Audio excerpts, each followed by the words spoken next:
যে আমরা তো জানি এইচ থাকলে সেটা অ্যাসিড হয়ে যাবে, তো এখানেও তো এইচ আছে, তাহলে এটা অ্যাসিড হয়ে যাবে না কেন? নো, এটা শুধু এইচ না, কিন্তু এটার সাথে ও আছে। সো যদি এইচের আগে ও থাকে তখন সেটা হয়ে যায় ও এইচ।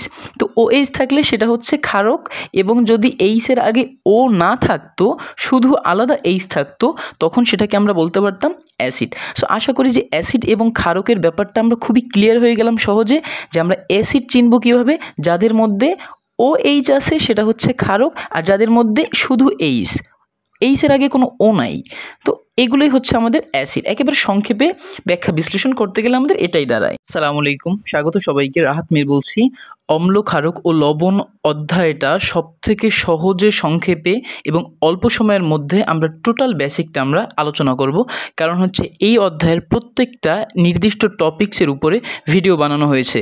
যে প্রত্যেকটা টপিক্স যদি ইন ডিটেলসে কারো যদি অসুবিধা থাকে বা বুঝতে যদি সমস্যা হয়, তাহলে এই অধ্যায়ের প্লেলিস্টে প্রত্যেকটা ভিডিও আপনারা খুব ইজিলি পেয়ে যাবেন।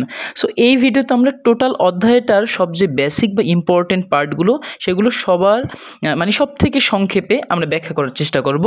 সো প্রথমত হচ্ছে সেটা হচ্ছে অম্ল অথবা অ্যাসিড। অম্ল বা অ্যাসিড কি? অম্ল বা অ্যাসিড রাসায়নিক ক্ষেত্রে বর্ণনা করতে গেলে যারা হচ্ছে এইচ প্লাস জলীয় দ্রবণে যারা এইচ প্লাস আয়ন উৎপাদন করে তাদেরকে বলে হচ্ছে অম্ল এবং অ্যাসিড। যেমন হচ্ছে HCl, হাইড্রোক্লোরিক অ্যাসিড। এটা কিভাবে অ্যাসিড আমরা বুঝবো কিভাবে? কারণ এখানে হচ্ছে এইচ আছে। সো আপনারা দেখবেন যত যৌগের ভিতরে একটা সিঙ্গেল এইচ বা আলাদা করে এইচ থাকে সেগুলি হচ্ছে অ্যাসিড। সো এই যে এটা কি আসলে আমাদের অ্যাসিড? এটা কি আমাদের অ্যাসিড? CH3COOH কীভাবে বুঝবো? এখন অনেকে বলতে পারেন হ্যাঁ এখানে এইচ আছে, এখানেও তো এইচ আছে, তার মানে এটা অ্যাসিড না। এখানের এইচটা হচ্ছে OH আর এখানে আছে এইচ। সো আমরা জানি যে OH থাকলে সেটা হয়ে যায় ক্ষারক এবং এইচ থাকলে সেটা অ্যাসিড। সো এখানে তো এইচও আছে, OHও আছে, তাহলে এটা কি অ্যাসিড হবে নাকি ক্ষারক হবে? ডেফিনেটলি এটা অ্যাসিড। সো অ্যাসিড কোনটা এবং ক্ষারক কোনটা, এটা নিয়ে আমরা একটু দ্বিধাদ্বন্দ্বে পড়ি। সো সর্বপ্রথম আপনাদের যেই ব্যাপারটা মাথায় রাখতে হবে সেটা হচ্ছে যেসব যৌগের মধ্যে এইচ আছে, সিঙ্গেল এইচ, নট OH না, যাদের মধ্যে এইচ আছে তারাই হচ্ছে গিয়ে আমাদের অ্যাসিড। তাহলে ক্ষারক কারা অথবা ক্ষার কারা? ক্ষারক বা ক্ষার হচ্ছে যাদের OH আছে, ঠিক আছে। সো আমরা জানি অ্যাসিড মানে এইচ এবং ক্ষারক মানে হচ্ছে OH। যেমন হচ্ছে এই যে সোডিয়াম হাইড্রোঅক্সাইড, সোডিয়াম এবং হাইড্রোঅক্সাইড মানে কি OH, এখানে OH আছে, এটা একটা ক্ষারক। এখানে সোডিয়াম হাইড্রোঅক্সাইড OH আছে, এটা একটা ক্ষারক।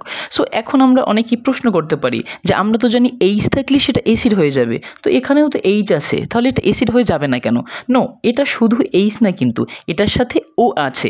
সো যদি এইচের আগে ও থাকে তখন সেটা হয়ে যায় OH।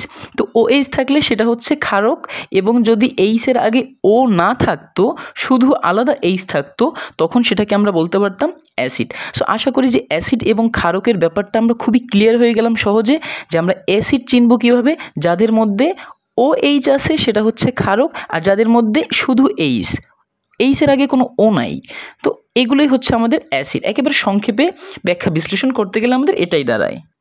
সো ক্ষারক তো আমরা বুঝলাম, তাহলে ক্ষার কি? ক্ষার হচ্ছে যে সকল ক্ষারক পানিতে দ্রবীভূত হয় তাদেরকে হচ্ছে বলে ক্ষার। যেমন এক্সাম্পল হিসেবে আমরা বলতে পারি, ধরেন একটা পাথর, এই পাথরটা হচ্ছে একটা OH বা একটা ক্ষারক, কিন্তু এই পাথরটাকে কি আমরা পানিতে গলাতে পারবো না? এটা পানিতে গলে যাবে না, তার মানে এটা ক্ষারকই থাকবে। কিন্তু একটা সাবান, মনে করেন এটা একটা ক্ষারক, এই সাবানটাকে আপনি পানির ভিতরে গলালে খুব ইজিলি আপনি গলাতে পারবেন, তার মানে সাবান প্রথমত একটা ক্ষারক এবং সে পানিতে গলে গেল, এই জন্য সে হয়ে যাবে ক্ষারক থেকে ক্ষার। তার মানে যেসব ক্ষারক পানিতে গলে যায় তাদেরকে প্রথমত ক্ষারক বলে, দ্বিতীয়ত ক্ষার বলে।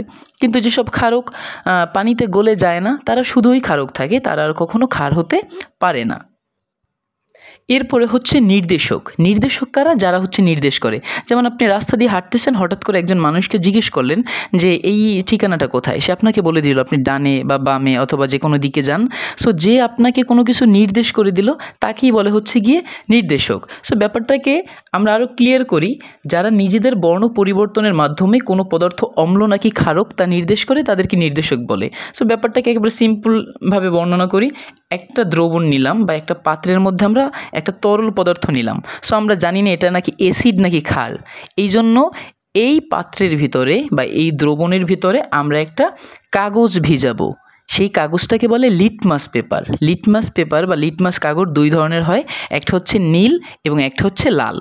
সো অ্যাসিড হচ্ছে অ্যাসিড কোনো দ্রবণ বা কোনো পানিটা যদি অ্যাসিড হয় তখন নীল লিটমাস পেপার ভেজালে সেটা লাল হয়ে যাবে, এবং যদি কোনো একটা দ্রবণ যদি ক্ষারক হয় বা ক্ষারীয় কোনো দ্রবণ হয় তার মধ্যে লাল লিটমাস পেপার ডোবালে সেটা নীল হয়ে যাবে। তাহলে নির্দেশক হচ্ছে যারা নিজেদের বর্ণ পরিবর্তনের মাধ্যমে কোনো কিছু অ্যাসিড বা ক্ষারক তা নির্দেশ করে তাকেই হচ্ছে বলে নির্দেশক, এবং এই নির্দেশকের ইন ডিটেলস বর্ণনা আমাদের এই অধ্যায়ের যে প্লেলিস্টের এই অধ্যায়ের প্লেলিস্টে খুব চূড়ান্তভাবে বা একেবারে এক্সপ্লেইন করে সব কিছু বর্ণনা করা রয়েছে। তাহলে আমরা নির্দেশক বুঝলাম কি? নির্দেশক হচ্ছে যেই সব পদার্থ নিজেদের বর্ণ পরিবর্তন করে। যেমন হচ্ছে এই দ্রবণের মধ্যে অ্যাসিড নাকি ক্ষারক আমরা জানতাম না, তো একটা কাগজ ভিজালে কাগজটা যদি নিজের বর্ণ পরিবর্তন করে দেয় তখনই সেটা হয়ে যাবে একটা নির্দেশক। এরপর হচ্ছে লাইম ওয়াটার। লাইম ওয়াটার কি? লাইম ওয়াটার হচ্ছে ক্যালসিয়াম হাইড্রোক্সাইডের পাতলা দ্রবণ। তার মানে হচ্ছে ক্যালসিয়াম, চুন এবং পানি একসাথে মিশে তৈরি হয় চুনের পানি, বা চুনের পানিকে বলে হচ্ছে লাইম ওয়াটার। এই চুনের পানির মধ্যে যদি পানি অনেক বেশি থাকে, ধরেন আপনি এক বালতি পানির মধ্যে 1 চামচ চুন নিলেন, তারপরে এটা গলালেন, তো কি হয়ে গেল? পানি অনেক বেশি, চুন কম, তার মানে এই চুনের পানিটার মধ্যে পানি বেশি, চুন কম, সো এটাকে বলে লাইম ওয়াটার।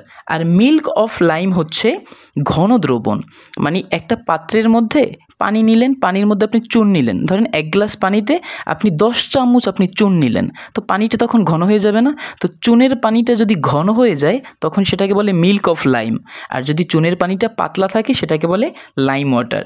এবং সর্বশেষ হচ্ছে মিল্ক অফ ম্যাগনেসিয়া, তার মানে হচ্ছে ম্যাগনেসিয়াম হাইড্রোক্সাইড। এটাও কিন্তু মিল্ক অফ লাইমের মতো, যে ম্যাগনেসিয়াম হাইড্রোক্সাইড কোনো একটা দ্রবণের মধ্যে অনেক ঘন থাকবে বা অনেক বেশি পরিমাণে থাকবে, সেটাই হচ্ছে ম্যাগনেসিয়াম হাইড্রোক্সাইড, অথবা যাকে মিল্ক অফ ম্যাগনেসিয়া বলে। এরপরে হচ্ছে আমরা যখন পেটে ব্যথা করে তখন মূলত কি হয়? সো আমাদের পেটের মধ্যে হাইড্রোক্লোরিক অ্যাসিড থাকে, এই জন্য অ্যাসিডের কারণে আমাদের পেটে ব্যথা হয়, এবং আমরা তখন গ্রহণ করি একটা ট্যাবলেট বা ক্যাপসুল যেটা থাকে ক্ষারধর্মী পদার্থ। সো পেটে থাকে অ্যাসিড, আর আমরা যে ওষুধটা খাই সেটা হচ্ছে ক্ষার। আমরা জানি অ্যাসিড এবং ক্ষার বিক্রিয়া করে তৈরি করে হচ্ছে লবণ এবং পানি, এবং পেটে যখন লবণ পানি তৈরি হয় তখন কিন্তু অ্যাসিডও থাকে না, ক্ষারও থাকে না, দুইটা বিক্রিয়া করে লবণ পানি তৈরি করে, এবং আমাদের পেটে ব্যথা খুব ইজিলি ভালো হয়ে যায়। এরপরে হচ্ছে আমাদের অ্যাসিড কার্বনেটের সাথে বিক্রিয়া করে কি তৈরি করে?